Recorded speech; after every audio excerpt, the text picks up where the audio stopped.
So hello বন্ধুরা, আমরা এখন বেরিয়ে পড়েছি রেস্টুরেন্ট যাওয়ার জন্য। মানে কিছু বন্ধুরা বলছে যে চল আজকে যাব মুরগি পোড়া খেতে। আমি যাচ্ছিলাম না, তাও বললো যে চল মুরগি পোড়া খেতে। তা ঠিক আছে চল, ওই যাচ্ছি, দুটো বাইকে যাচ্ছি আমরা এখন ছজন।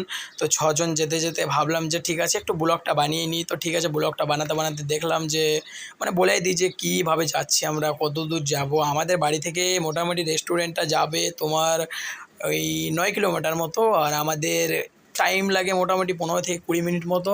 তো আমরা যাচ্ছি, অর্ধেকটা রাস্তা প্রায় চলে এসেছি। তারপরে ভাবলাম যে ব্লগটা বানিয়ে নিই, মানে মনে পড়ছে যে ব্লগটা বানাই আর বন্ধুদেরকে দেখাই যে আমরা কোথায় যাচ্ছি না যাচ্ছি। ফার্স্ট ব্লগ ভাই ইউটিউবে ডালবো আবার কি। তো আমরা কাছাকাছি চলে এসেছি, এই যে আরেকটুকুই ধরবো, ওই মানে গাড়িটা যাচ্ছে। তো এখন গাড়িটা আগে নেওয়ার দরকার নেই, কারণ ওখানে সামনে ব্যাক আছে, ব্যাকে আমাদেরকে নামতে হবে।